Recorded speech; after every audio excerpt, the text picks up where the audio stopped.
You know, I've been playing Pokemon for a very long time.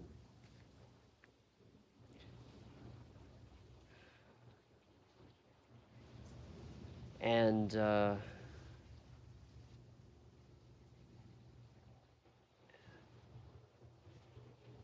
it's become a part of my identity. It's become a part of the my identity in the sense that this life, this person, this human being that I'm living as, it brings fulfillment, it brings joy, and it brings very positive things to my life. And even though all of what I just said is true, there's another side to Pokemon that mainstream has adapted. It's the competitiveness, the competitive aspect of the game. The ego has become really involved with this video game, and people do it for the sake of winning. And when your identity is so attached to something, Pokemon is just an example. It could be basketball, it could be football, it could be baseball. I am this, I associate my life with this, and without this, I am nothing. That is the trap that a lot of people fall into. It's not really a trap, though.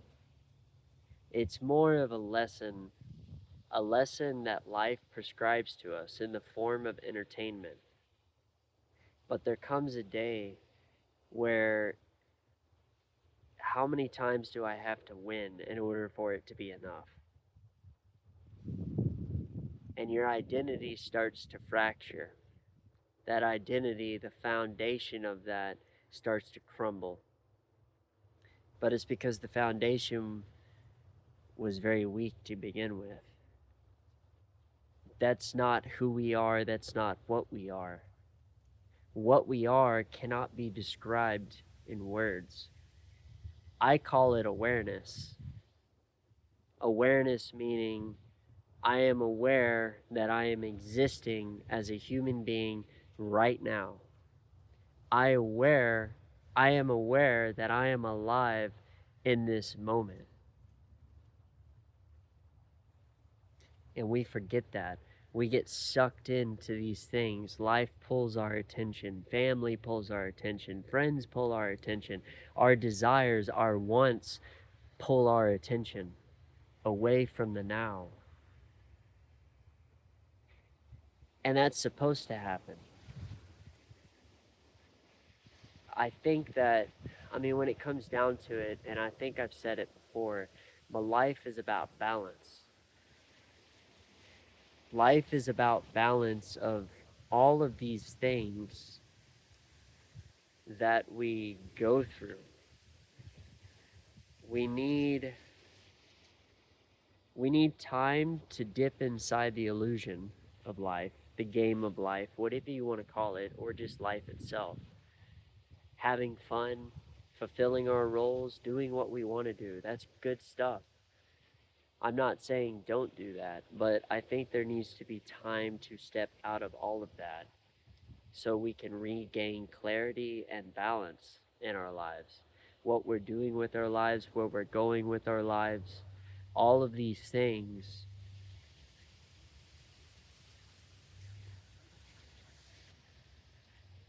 And for me, it's being out here.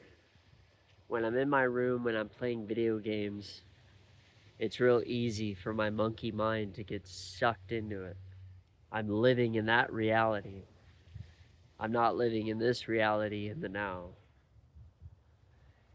And for each game I play, for each role I step into, when I go visit my parents, when I go visit my grandma, when I visit my friends, when I'm working, when I go on road trips, when I'm acting out as an anime character, all of these things are masks that we wear in life. They're masks that we wear in life in order to adapt to each coming situation. So, little side story. The last couple of years, I missed out on attending a Pokemon competition. It's the North America International Championships, and they have 3 sections of competing in Pokemon. There's the video game for the Switch, otherwise known as VGC, Video Game Championships. There's the TCG, trading card game, and then there's Pokemon Go. And the last couple of years, I was late for sign-ups for the Switch. And when I first started getting into Pokemon battling, when I got back, so we had a house fire in 2013, my family and I. And this house fire changed our lives. We all sort of lost our identity that day. I can't say for them because I'm not my mom, I'm not my dad, I'm not my brother, I'm not my sister. But I can speak about my experience with that. And I died that day. It transformed me, and I had nothing to hold on to. All of my possessions were gone in an instant. I mean, I had a couple. I did have one Pokemon figure survive, Bulbasaur. I don't have him on me right now, but you know, grass types have always been my favorite. Like, this is Shiny Sceptile. It's Shiny Mega Sceptile, but this is a pin I got off Etsy. And then I have Rillaboom. And then the other Pokemon I decided to bring with me today is Glalie.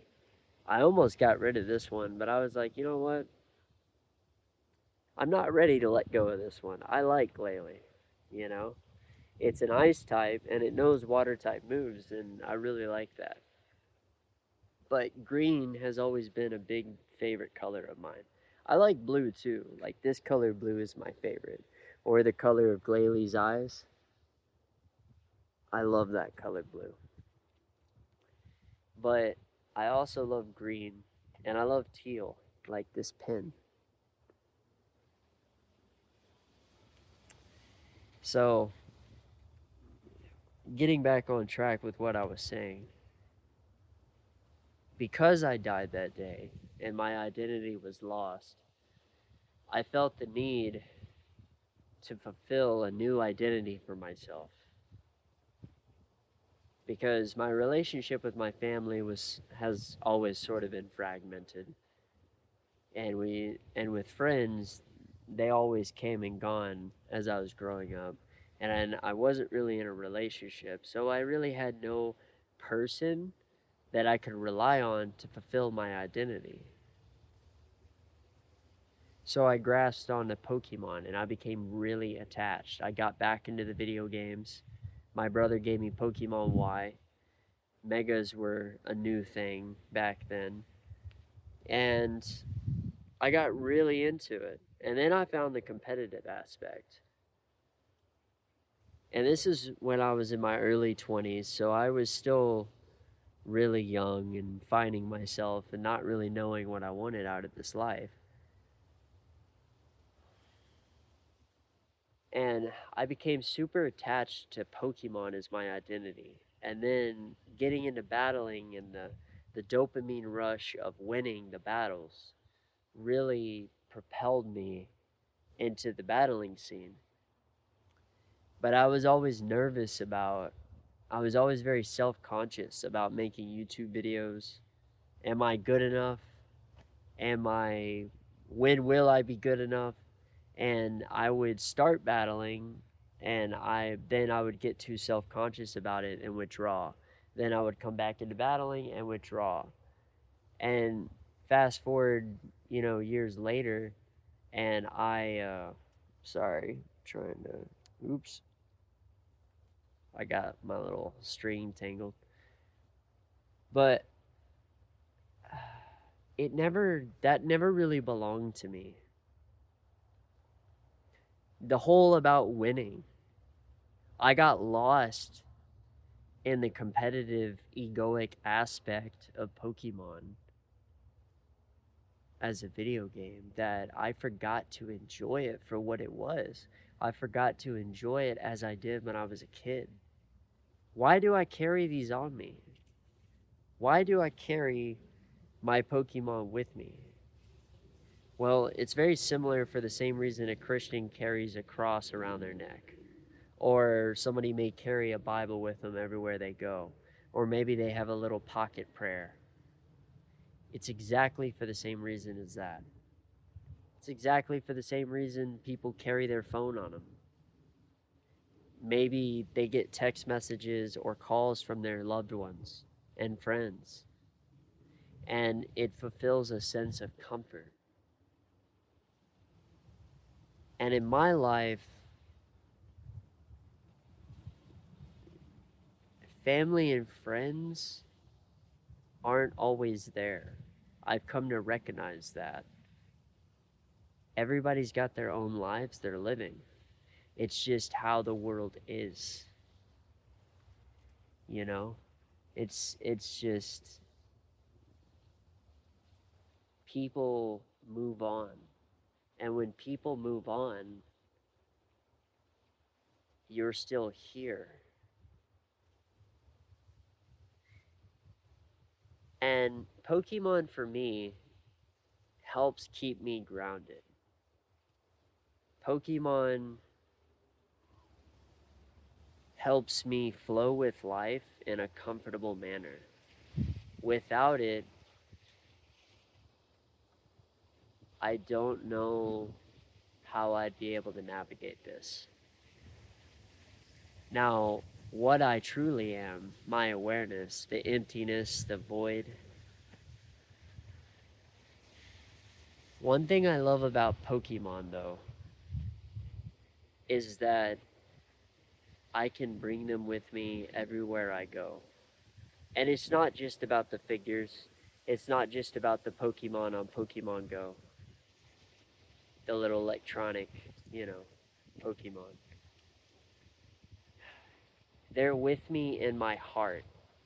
They're with me in my imagination. So no matter where I go on planet Earth, if I was homeless, had no Pokemon figures, had no phone, you know what I'd probably do? I'd be begging for money, for food, and, something to drink. But I'd get a box of crayons and I would draw a Pokemon on a piece of paper. And I would carry that in my pocket. Because I've played it so many times that I don't need a picture of Sceptile to draw Sceptile. I don't need a picture of Glalie to draw Glalie. I could just do it. It wouldn't be the best drawing, but it would be something to have in a worst case scenario. And maybe from a certain perspective, it's not a worst case scenario. If I ever ended up homeless with nothing, the universe always has something to learn from it, something to take away. It's rough, yeah, it wouldn't be easy. I enjoy the life I have now. But also, something I've learned this year from paying off my debt is there is such thing as too many possessions. And then I see older loved ones that are in my family that might not be alive 10 years from now, but they have lots of possessions. So many attachments. But reality is, we can't hang on to any of these things when we depart this life. So, knowing that truth, going forward, this year has not only just been about eliminating my debt, it's also been about finding myself and finding what attachments are worth holding on to and what attachments no longer serve me and I can let go. And letting go is a process. When we're attached to all of our things, letting go is something that takes time. And you'll find out real quick what you're attached to and what you're not. If you go through your possessions and you start to list them and sell them off, you start to get rid of things. Like with my clothes, for instance, one day I went through my entire closet and I kept only 30% of my clothes. 70% I wrapped up in bags and just donated. I was I think back in my early 20s I was kind of a fashionista and I was attached to my clothes back then, but now it's just I have enough. There may be a shirt that's interesting. I'm attracted to colors. It's not really brand. It's more the color and the fit. There's some brands I like because of the color and the fit, but I'm not really a fashionista anymore. And there was no reason for me to have all those clothes. So I kept my ponchos though, my Jedi cloaks. I have 3 of them. So I kept all those. And I kept a couple of my flannels too. I kept 3 of them, 2 green ones and 1 blue one. But you know, there is such thing as too much, at least for me, in this material world. I'll be 33 this year. And it's sinking in with me real deep that I know I can't keep these things forever. So why not practice the art of letting go now?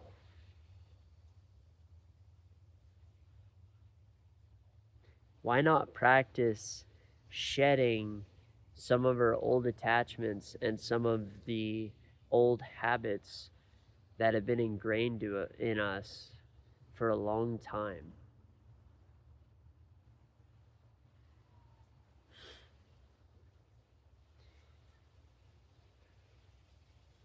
Because the more we try to grasp at it, the more we try to hold on to these things, the heavier it becomes. And when you feel heavy, you get sluggish. And when you get sluggish, you lose sight of reality. And you start to lose clarity and you become dull. If you do the same thing for too long, you become dull. I'm outside right now and it's springtime going into summer. A few months ago, all these trees were dead and had no leaves. Now look at it. It's warmer outside, life is thriving. But come the end of the year, the same thing will happen yet again. Life will die, and in the process of dying, there's transformation. And new life is found. It's like a caterpillar going into a cocoon to become a butterfly. You know, Caterpie evolving into Metapod, and then evolving into Butterfree. And then Ash's Butterfree found love, and it was time to say goodbye. Because Ash saw, that's a good example. Ash in that episode saw that him holding on to Butterfree as a possession kept it from uniting with true love. And Ash had the courage and the heart to let go. And these Pokemon, I've already gone through quite a bit of them.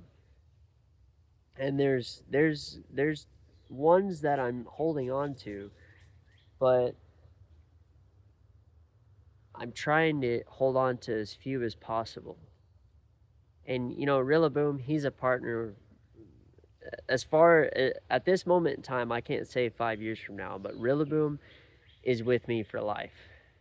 When I depart this life, then I will pass on Rillaboom to somebody else. So there are Pokemon like Rillaboom and Sceptile and maybe Glalie that are partners for life. Like, these Pokemon are Pokemon that I want to hold on to until it's time for me to depart this world. And in my will, they'll go on to a new owner. Maybe I'll meet somebody who really loves Rillaboom. And then when I die, they can have Rillaboom. And I nickname all my Pokemon. Like Rillaboom, for instance, his name is Shikokaboons. So Shikokaboons will go to a new home when it's time. But for the rest of my Pokemon, is it really okay to hold on to them when there's somebody out there that treasures those Pokemon as much as I treasure Rillaboom? Maybe there's somebody out there that has no Pokemon and I come across somebody one day. That's something I do on my road trips. Is if I come across someone and I bond with them and I create a relationship, one of my Pokemon I give away. And I give it away in the sense that that Pokemon brings them security, that Pokemon brings them love, that Pokemon brings them comfort. It's like the Pokemon exist with them as they go through this life.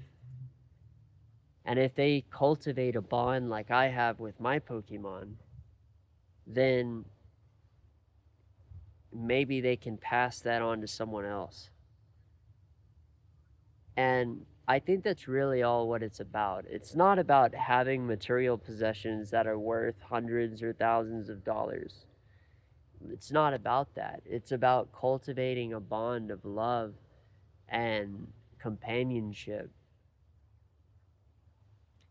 and learning to spread that love, learning to spread that joy, learning to spread that hope.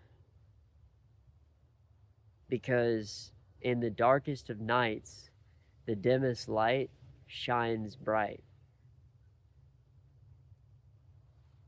So it doesn't matter how dark the situation is. It doesn't matter how dark life becomes. Now, I'm not saying that we're not going to get scared. I'm not saying that we're not going to feel pain. I'm not saying that we may be able to get out of it right away. But if I was homeless on the side of the street and starving and despairing my situation, thinking of my Pokemon, just the simple act of thinking of my Pokemon, they're there with me. They care about me, they love me. It helps me cope with this life. And that's okay because I'm a human being. I'm not perfect. I make mistakes all the time, just like everybody else. But I also try not to get lost in the mistakes I make. I try to learn from them so that I may better myself.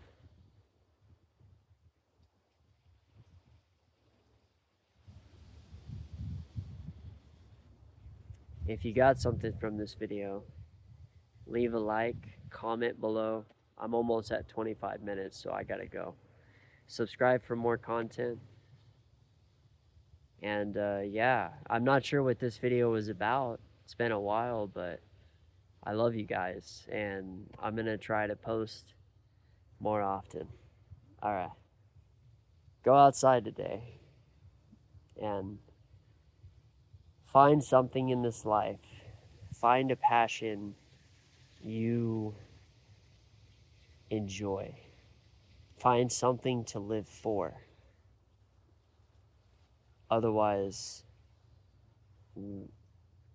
what's the point in living for anything? Bye.